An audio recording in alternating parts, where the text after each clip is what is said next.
Hello and welcome to another episode of the Best You interview series. It's Gary here again. Thank you very much, as always, for taking the time to tune in to this episode. And today I'm delighted to be joined by certified executive coach, professional speaker, strategic advocate, and the founder of Repowered Leadership, Megan Gill, who is here to discuss her thoughts and experiences on the power of influence for women in the workplace. Megan has worked for almost 2 decades in the energy industry, providing her with an ideal vantage point to know what it's like to lead from the middle of it all.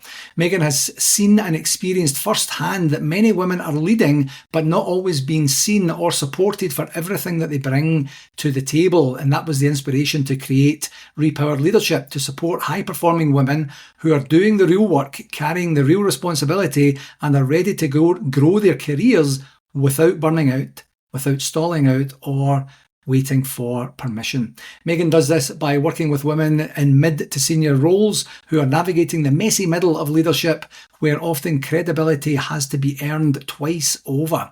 Through one-on-one coaching, workshops, and her What, which is Women Advancing and Thriving Together community, Megan helps women communicate with confidence, manage complexity, build influence, and lead on their own terms. I love that. Megan has been recognised by the Young Women in Energy Awards and Women of Renewable Energy Awards, and she brings the same level of intention, commitment, and challenge to the leaders that she supports. Megan, thank you very, very much for joining me today. And for having me here. I'm excited to be on. I'm absolutely delighted to have you here. This has been quite some time in the making. We've been following each other for quite some time and having the odd chat on social media here. So it's great to get the opportunity to chat to you live in person. So let's start with the journey thus far.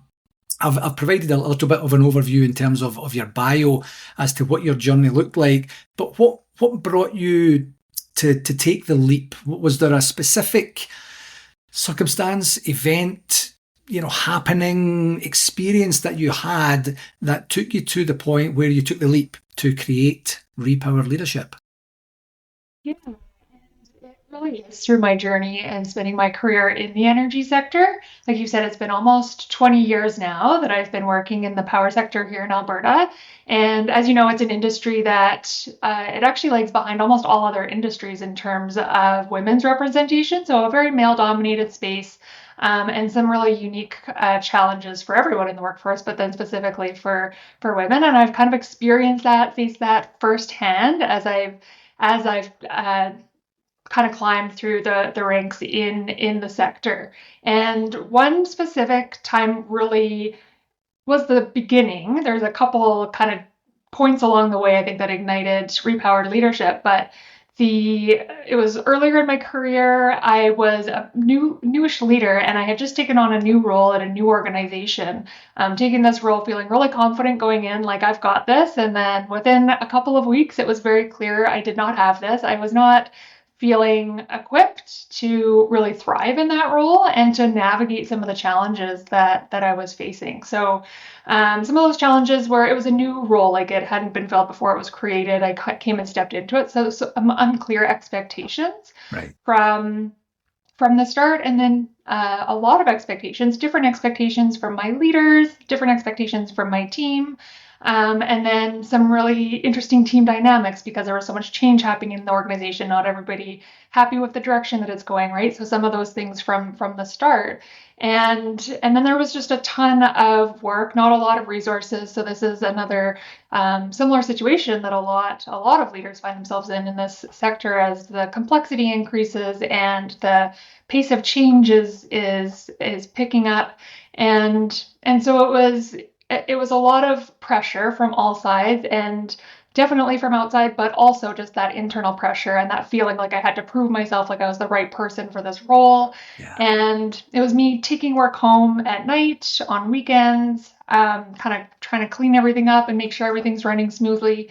And even when it wasn't the physical work that I was taking home, I would be consumed by just thoughts and some of the stress of the, what's happening with the team and all of that. So it definitely had me at this place where I was waking up during the mornings, dreading going into the office, and then even going in, I would feel really uh, frustrated and overwhelmed throughout the day and navigating all of these different things. And I'd go home at the end of the day, I would vent to my husband about all of the things, and then it would, come into going to sleep and losing sleep over some of these things that I was facing. Yeah. And I I had a lot of leadership training up to that point. My background is in business. I did management extension certificates. I had had so many leadership trainings with different employers over the years. And I was just like, none of this is working, right? Like, I'm still not Yeah. feeling equipped. And like, I have the tools to really thrive. So that was part of it. And then I had a couple of maternity leaves, and then it was COVID. So I took some time to really do that reflection on like, okay, where am I now? What are the things? Like a lot of people did at that time. And then when I came back, I had decided to do my executive coaching certification just to develop my own leadership skills, and have another kind of tool in the toolbox. And when I went through that coaching, again, not wanting to set out to start a business or anything like that, but it opened my eyes to the power of coaching. I had not had a lot of access to coaching, didn't really even know what it was about. There's a lot of talk about mentorship and things like that.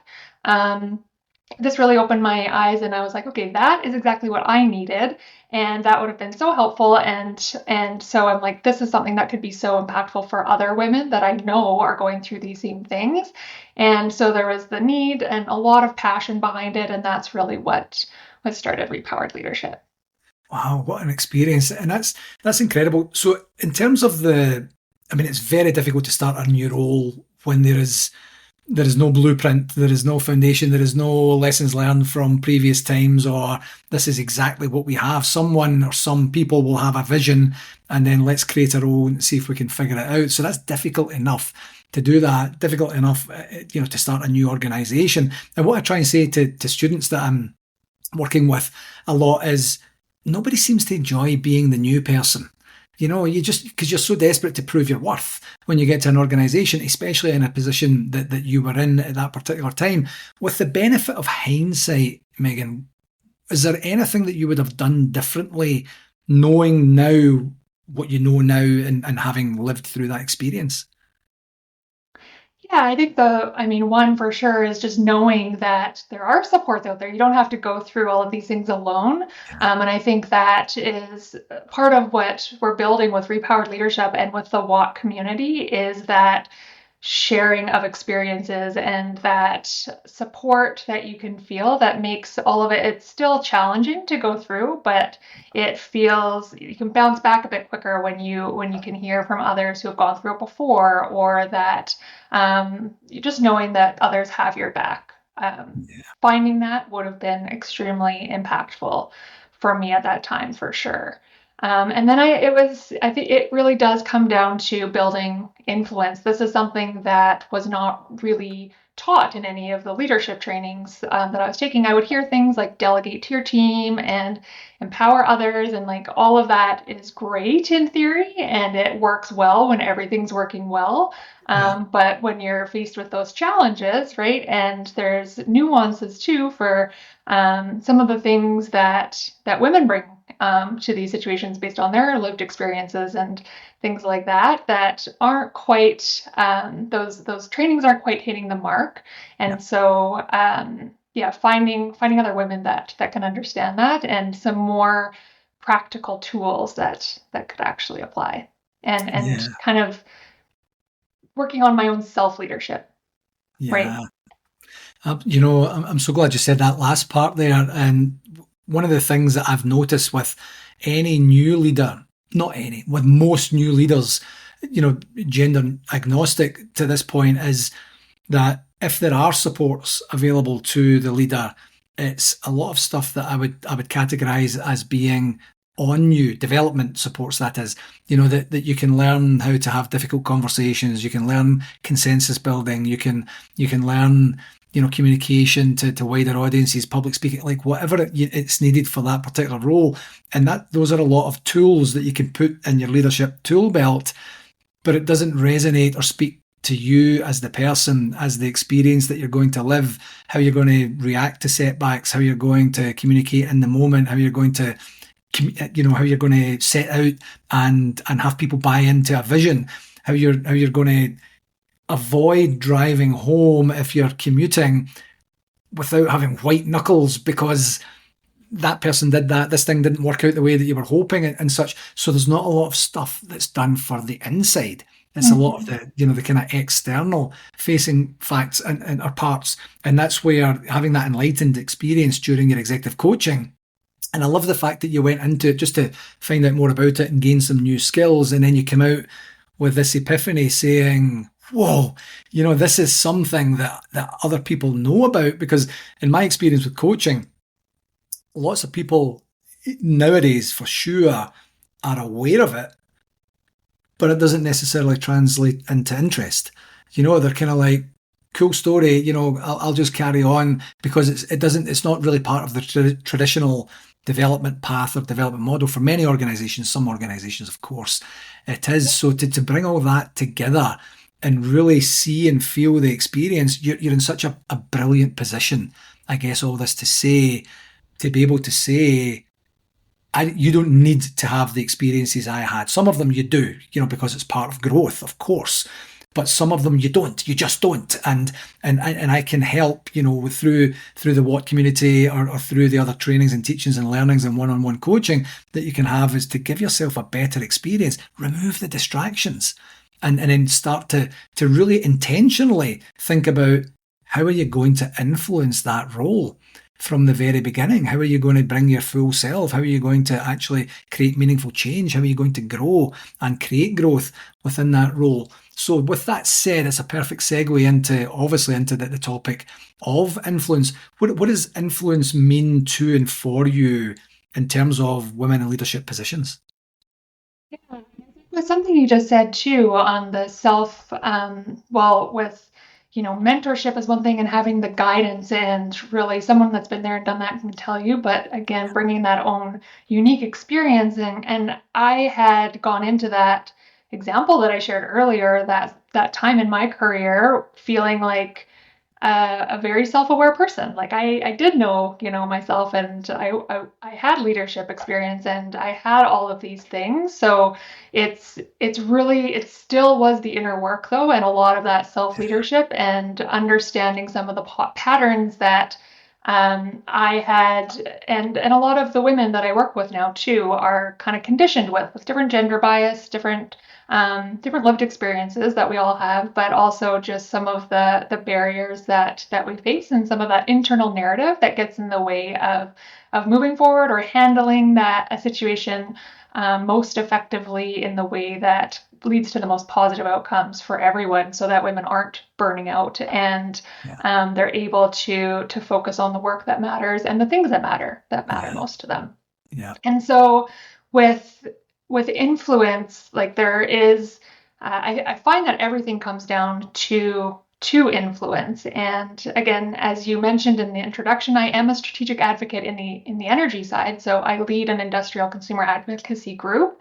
And really the work there is to influence policy and regulatory decisions at the highest level. And so bringing those skills and strategies to really apply to these kind of situations that women are navigating as high performing, high achieving women in the workplace is essential. So it comes down to situations where you do need to influence decisions, maybe to resolve conflict or move a project forward, and just bring about positive change for yourself, or your team, or your organization. It's also advocating for yourself.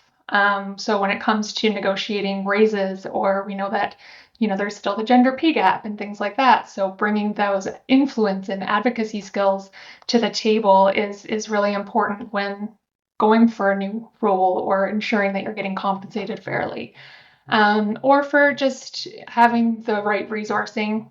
Advocating for your team members, advocating for your organization, right? So these really important skills that can absolutely help women go from being overlooked, overworked, to being seen as that real strategic leader that is valued and seen for everything that she brings.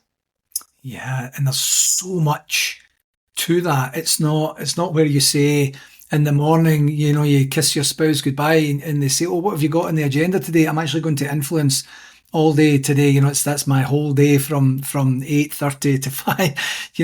There's so much to that. There's the physical presence, there's the emotional, spiritual presence, there's the actual work that you're doing, there's the conversations that you're having or not having. There are the key areas that you're focusing on. There are the things that you're demonstrably caring about or dedicating or devoting time to, and maybe minimizing other things to create that influence where people who are observing are going to be saying, now this is interesting. Because we've probably both been in rooms where someone is talking about a particular thing and almost everyone else switches off because it wasn't part of the agenda, or it seems a little bit off topic. And the types and styles of people we are, especially in the coaching space, you're always leaning in to listen for more. That's interesting. Why is that an appropriate thing to be talking about or discussing right now? Mental note or physical note to think about that. So everything that you're doing. Yeah, the active listening. Yeah, Is part of it, all of it. Everything that you're doing, the observation, the communication, the attention you're paying, the presence that you're actually genuinely providing in and of the moment. There's a lot to it. So how do you sit down with someone in the beginning without divulging any trade secrets, of course, and then say a key component part of your leadership will be influence, and influence comes in a variety of shapes and forms depending on what you're doing. How do you start that if the conversation has never really been about that before?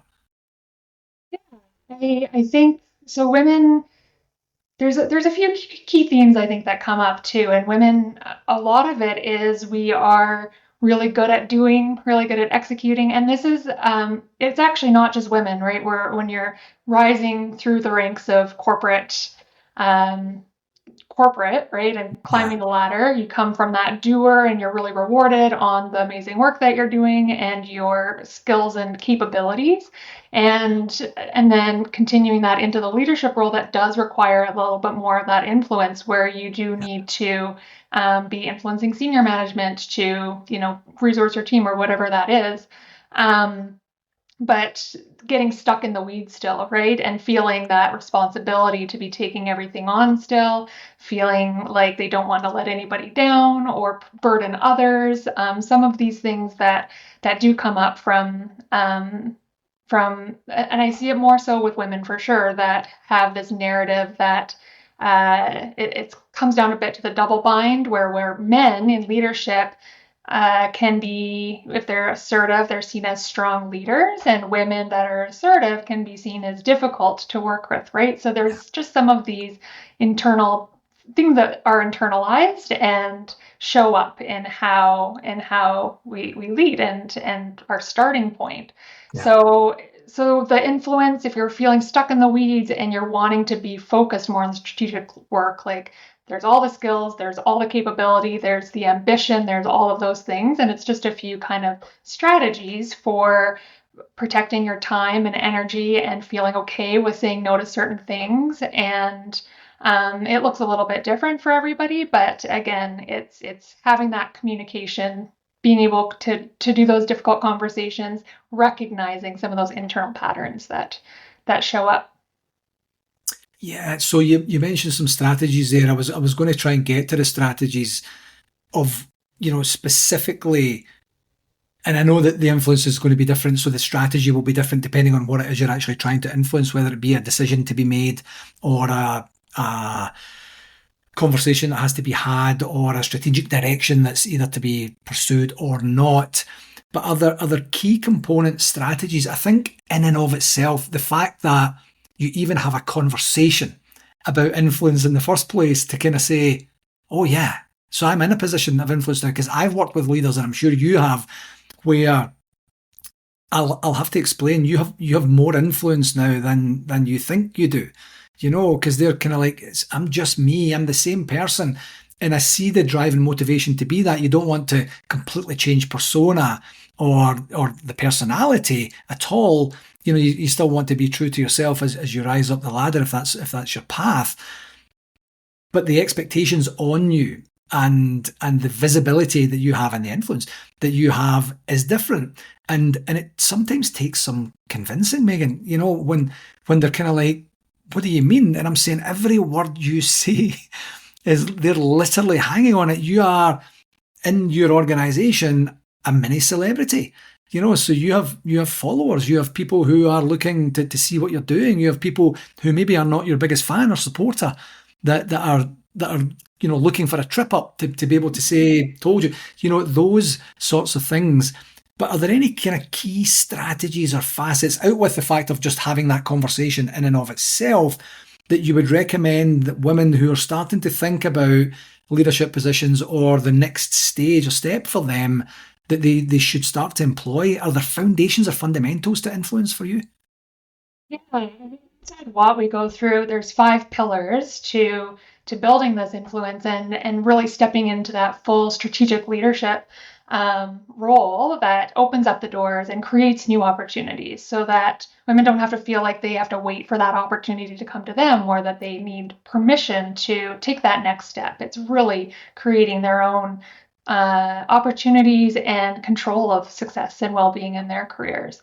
And so the 5 pillars that we go through include confident communication, and that really is knowing that there's this double bind, or there's some pressures to be assertive but not too assertive, and hold your team accountable but don't upset anyone, and different pressures. I think pressures that everyone faces, and maybe it's to a different extent for women and for different reasons. And so it's navigating that and being really really intentional with communication, Right. and in the rooms that you are communicating in, and which rooms you're putting yourself in or asking to be in, and a lot of that kind of clarity. And you mentioned too, it's doing all of this with taking in account your values or your own personal leadership style, and so that's a huge part of it as well. The strategic presence is something that we dig into really by looking at your own personal values. And burnout comes from overwork, yes. In many, many cases, I've seen it come more from that values misalignment. So you're in a company, this was my experience that I shared earlier. It's like really valuing growth and accountability and these kind of things, and forward momentum, and being in a team that maybe didn't match that level or that value, Yeah. leads to a lot of stress, and that can lead to burnout even more than just the sheer volume of work.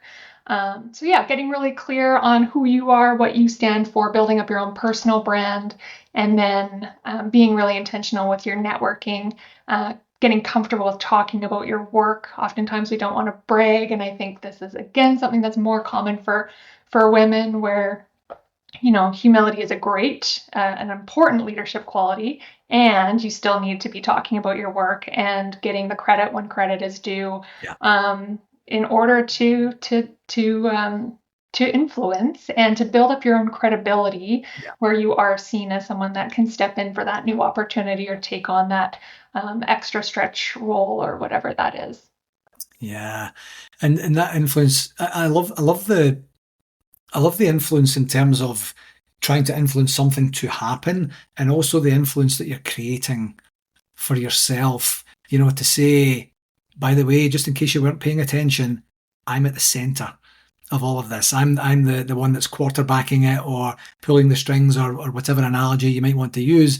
How do you see that happening? Because a lot of times there's a propensity for human beings, not just women, but I've seen it a lot in women in the workplace as well, to minimize their efforts. And I think it's, I genuinely believe, actually, not I think, I genuinely believe it's coming from a good place, but it's not doing them a service in terms of the creativity and the passion, the drive, the work, the talent, the skill that they have actually put in to that. So how do you get that? Is that part of the confident communication, where you start to literally say, by the way, these are the skills I bring to the table. This is what you can expect from me, and I will tell you about it when I deliver. A lot of it is practice, and it's never perfect. Actually, I have a funny story. Recently, I went out for lunch with a peer in the industry, and we had recently stepped into kind of similar roles. And throughout the lunch, he was sharing a lot of the successes that he's had personally and in business and all of these things. And I was kind of, I appreciate some self-deprecating humor and all of these things, bringing that into the conversation. I left being like, wow, he's doing. I'm like, no, he really over like what I learned later, maybe even exaggerating some of the accomplishments, right, that have happened. And I was diminishing what I was bringing to the table and just kind of downplaying it. And I teach on this stuff. So it's something that, yeah, it's deeply ingrained. And I think it really is as we build up in understanding other women sharing these experiences, and something that I try to do and share my accomplishments. And as women see other people doing that, taking credit where it's due, like showing up in being seen when that feels really uncomfortable and those kind of things. It's certainly a journey, and it's really it's not like a one stop kind of this is all you have to do and then you are going to feel amazing just talking about your work and getting promoted. But it's first of all understanding what's happening, putting a label on it, and then having that support and strategies to communicate more clearly, confidently, and productively, right, where you can take the credit. Yeah. And do you provide that vehicle within the community to be able to have that practice, to say, I'm going to be in this specific room, I want to be able to convey this type of message. Do I have an opportunity to say it out loud? Because sometimes the first time you say it out loud is literally the first time you've said it out loud, and you're in front of the audience at that point and you're thinking, this doesn't even sound like me. This doesn't sound right. I normally wouldn't use these words. What am I doing? Oh, and then all of a sudden you're distracted and you're in your own head. Do you provide that kind of peer partnership, practice arena? Yeah.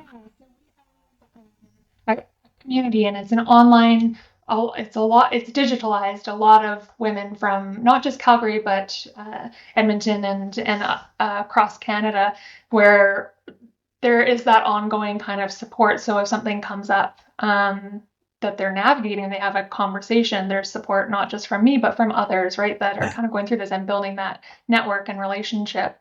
And then having the structured calls. So every couple of weeks getting together as a group and really digging into some of the things that people are facing and digging into what would be most helpful for them, right? So if it's role playing, then that can be a really valuable way of working through some of those challenges.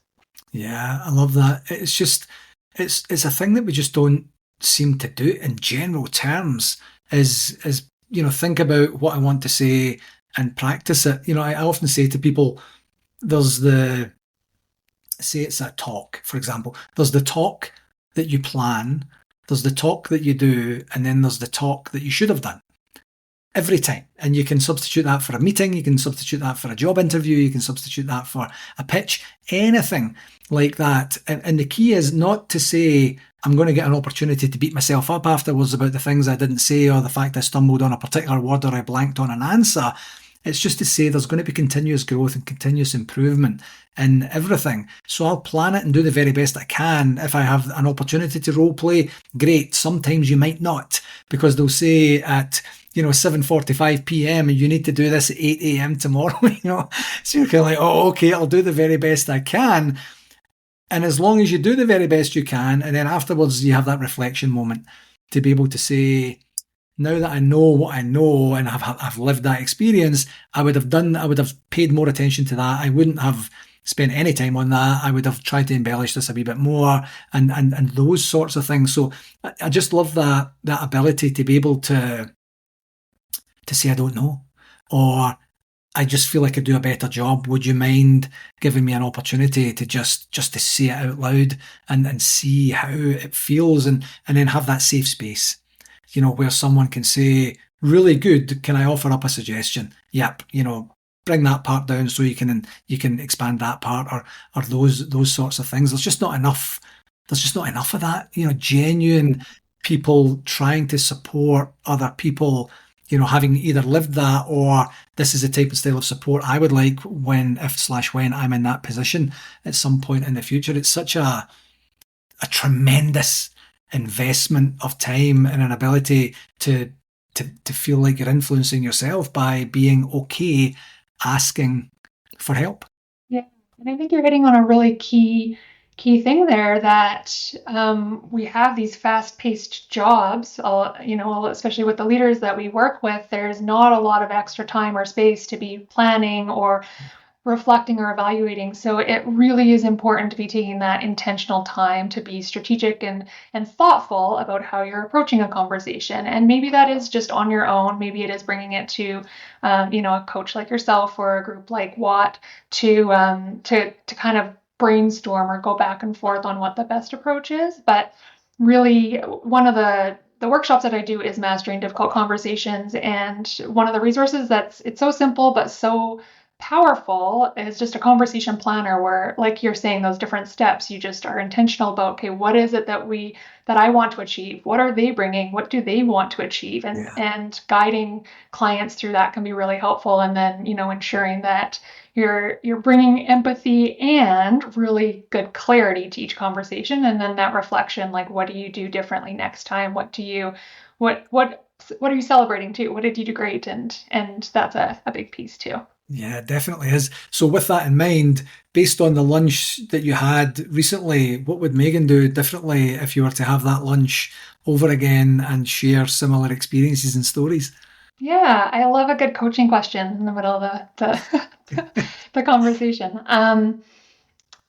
Absolutely. So I did the reflecting afterwards, and I would have owned the accomplishments and the successes. I have many. So, having that open conversation and there's definitely, it's not something, and it's important for advocacy and for credibility, right? When you're building these relationships, these are the kinds of meetings where people are taking into account your ability to perform at that next level or to work with them and achieve outcomes. Like, these are really important times that you don't want to shy away from sharing everything that you do bring to the table. So I think going into that meeting, maybe these are some things that could help. Like, what is my goal of the meeting? It was just a lunch, so I didn't really do that. But having some of that thoughtful thing kind of up front, and in a situation where someone is bringing all of that energy to the table, like how being thoughtful about how you probably not match it, but meet it. Yeah, yeah, definitely. And I'm not surprised at all that you did that reflection afterwards. And I'm sure it came quite quickly and swiftly. And the solutions to be able to get that organized next time And then I share it with my clients, and it's a learning for everyone from there. So it's fun to be in it over here and to be, supporting others through it on the other side. So yeah, definitely. Everything is a work in progress. So how can women in leadership positions today and or in the future, what would be your best advice or part of your program to be able to help them build the confidence and skills that's necessary for them to lead their teams effectively while still being true to themselves and not being affected by the burnout and such that you mentioned earlier? yeah, I think it is. Some of the strategies that we talked about with building influence, it comes down to similar strategies. And again, back to the know that you don't have to do it alone, and there are a lot of supports and resources out there. I think one of the, I guess, maybe common, I don't know if mistakes is the right word, but patterns that I see is this focus of, we're so busy, we need to get stuff done, and just like focusing on the deliverable that needs to go out, or that deadline that needs to be met, and that's just one after the other. But taking that time to really thoughtfully approach whether it's a difficult conversation or maybe one that you're holding off on having, that you need to be having, taking that time to really do some of that reflection, either on your own or with the support, and then making time for connecting with others. I find so much of the opportunities that are created and just opening your eyes to possibilities or answers and solutions to things that you're solving comes from conversations through others. So if I were, there's a tight deadline here and an opportunity, like, yes, sometimes you need to pick that deadline, but if it happens all the time, like, you want to start ensuring that you're making space for some of those opportunities for connection. Yeah, and there's so much data. We're so surrounded by so much rich data with our experiences, with our patterns, with our successes, with our failures, with our bumps in the road, with our frustrations. Taking that reflection time to say, why does that annoy me so much? Or why do I always seem to be the one frantically trying to push at the end and everyone seems a bit more relaxed than I do? And and sometimes you don't have time or you don't make time to and you just brush it off and you kind of go, it's just who I am. Is it though? You know, And I don't even know if everyone gets to that point because we're in the thick of it. And if I think about where I was, it was how could they be doing that? And how could I be overlooked for this? And like, I think you're even one step ahead where it does come with a lot of that, like, okay, I should do some reflection and then the tools to do that. But it really does take that radical responsibility or accountability first, too, to be like, okay, I'm the only one that is going to put my well-being and my success and my career growth kind of front and center. So it really does stop with me. yeah, it definitely does. It's so interesting. We're chatting about this today. In my journal this morning, I was talking about career advancement, career growth, and such, and the fact that over the years I've had many conversations with people, where I've said maybe not as blunt as I'm going to say it now, but where I've said like, what are you talking about? This is your career. This is not my career. My job is to help facilitate what you want or what you need and or whatever you need to actually genuinely give you an opportunity to succeed in this role or thrive in this role. But your career is your career, just to be super clear. So if you're sitting waiting on me, to say, do you know what course you should take? Do you know what opportunities you should do? Do you know what circle you should join or anything like that? That's not the way it is. The advocacy for yourself has to start innately. The drive has to start within yourself because you're worth it, because you can contribute more than you're contributing right now, because you have an appetite for growth and greater influence with the expanded positions that you have going forward. So that ownership is really something that someone either has it or they have to develop it. But if they're not going to take it, then they hopefully will not be super surprised that they don't get the rewards that they are anticipating they should be getting. And I think part of it's I think you and I probably work with the ones that do want to take that ownership, and it's really empowering to see how and the different ways that you can start to take back control and start to really step into that power and create the future that you're kind of striving for and the positive change that you're looking to get out. Yeah, definitely. And creating a community or joining a community, being part of a community and having those conversations, like you said, it's just uplifting. It's energizing. It's inspiring, to say, wait a second, you mean I could do that? Of course you could do that. Mm-hmm. Why am I not doing that? That's a great question. Can I start doing that? Why not? Yeah, And then absolutely. moving into that, that's Yeah. the shared, the community learning and growth is brilliant. I think it's really important when we're talking about women in leadership too, because sometimes we can get wrapped in there is absolutely all these external barriers that women face in the workplace, and there's systemic bias and gender bias and societal norms and all of these things that do make it challenging. So it can be easy to be like, well, I was overlooked and like the system is broken. And yes, system needs to be changed, Yeah. but that's not going to happen overnight. So what are the things that we can do to help navigate in the system that we are in and really ensure that you're set up for success Yeah.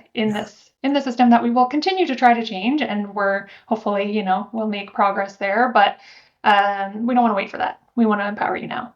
Exactly. And that's exactly literally what you're doing right now with your Empowered Leadership and the various programs and services you offer.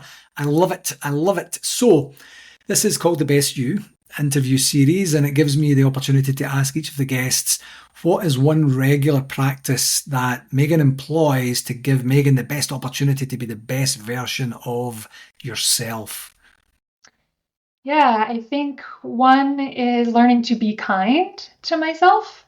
And Yeah. again, a work in progress for sure. This is something that is hard for high achievers and high performers and those that have some perfectionist tendencies and all of these things that that I certainly bring with me on my journey. And so it's easy to say, be kind to yourself, have self-compassion.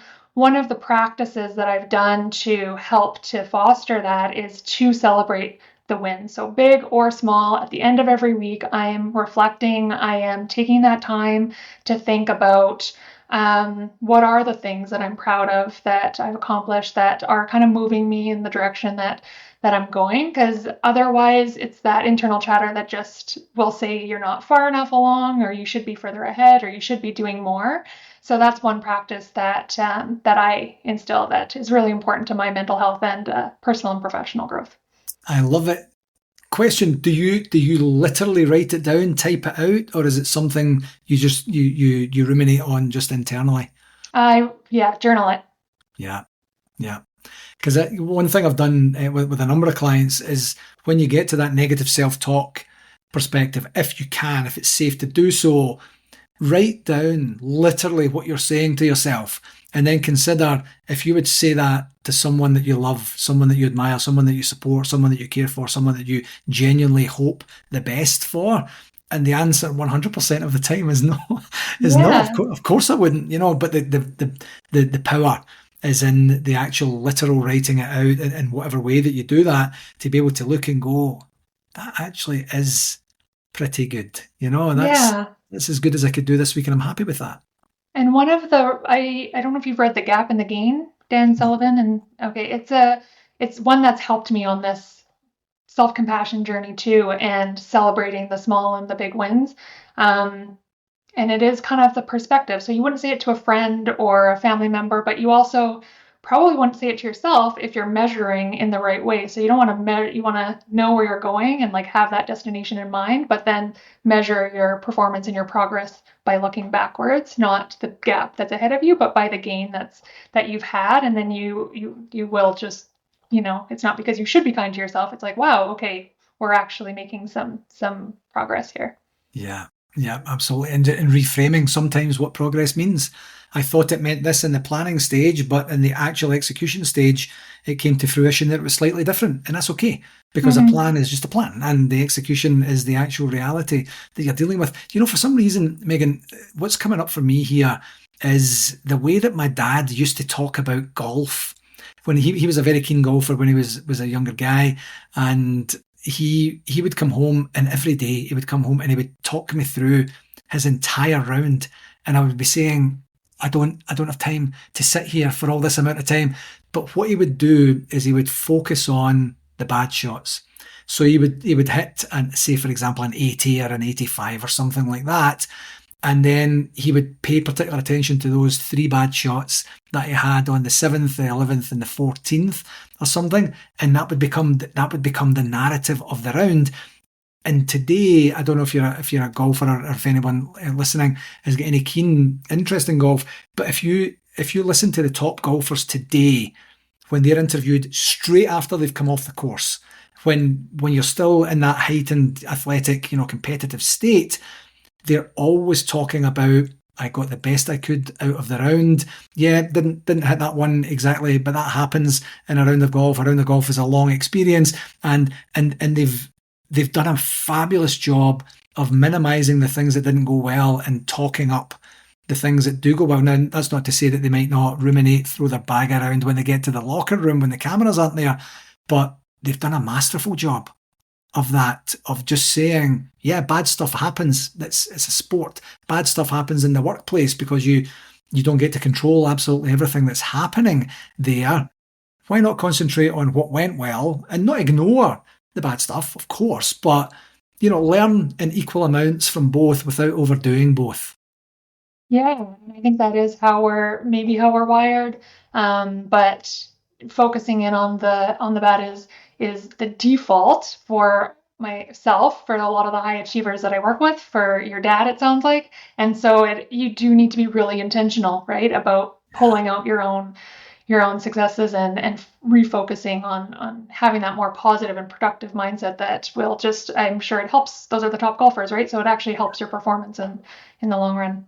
Yeah, and I think it's probably intentional through literally every single shot, every single endeavor that we're doing. There's that intention to say, that wasn't very good. I wish that hadn't happened, but it did. So this is what I'm going to do next, and this is what I'm going to do next. So you're kind of dissecting it and processing it throughout the day, throughout the meeting, throughout the workshop, throughout the class, throughout the session. You get that opportunity, and it probably, as I say this out loud now, creates a little bit more intentional mindfulness in and of the moment, rather than saying, I don't want to think about this right now. I'll deal with this at some point later if I'm asked, or if I have the time to sit down, which I probably won't make the time to sit down and think about this. And I think as long as it's not an excuse, like I still need to reflect on this, so I'm not going to do that next action until I make this time, because that is something that's come up in some of our workshops. Like, you're planning and you're being intentional about going into a conversation. At what point does it become perfectionism or over preparing? And so it is, you do want to be intentional and taking action when it makes sense. Yeah, definitely. I love it. Before I let you go, Megan, where can people find out more about you and more about Empowered Leadership? So repoweredleadership.com, and then I'm on Repowered Leadership's on Instagram, and I'm on LinkedIn as well under my Megan Gill and Repowered Leadership. And would love to connect with your listeners. Feel free to reach out. Fabulous. Excellent. I knew this was going to be a great conversation. I absolutely loved all of it. I'm sure that we could do this again and go deeper and deeper and deeper. I can't thank you enough for your time, Megan. It's been absolutely brilliant. Thank you so much for having me on. Appreciate it. Hello again. Thanks again for tuning in to this episode, and I do hope that you found it valuable and gained some insights. I do have an ask for you. If you enjoyed this podcast, I would absolutely love it if you would connect with me on my socials, and that's at LinkedIn, Facebook and YouTube. Just search for my name and do whatever it is you need to do there to follow me and stay updated with all the latest content, tips and discussions. And for any more resources that you're looking for, feel free to visit my website, garygillen.com. And while you're there, you can book a free, no obligation 30-minute coaching call directly with me through the site. Whether you're looking to enhance your performance or tackle a new challenge, I'm absolutely here to help you succeed, and I would absolutely love to hear from you. Thanks very much again, and until next time, keep pushing towards your goals and getting better each and every day, my friend.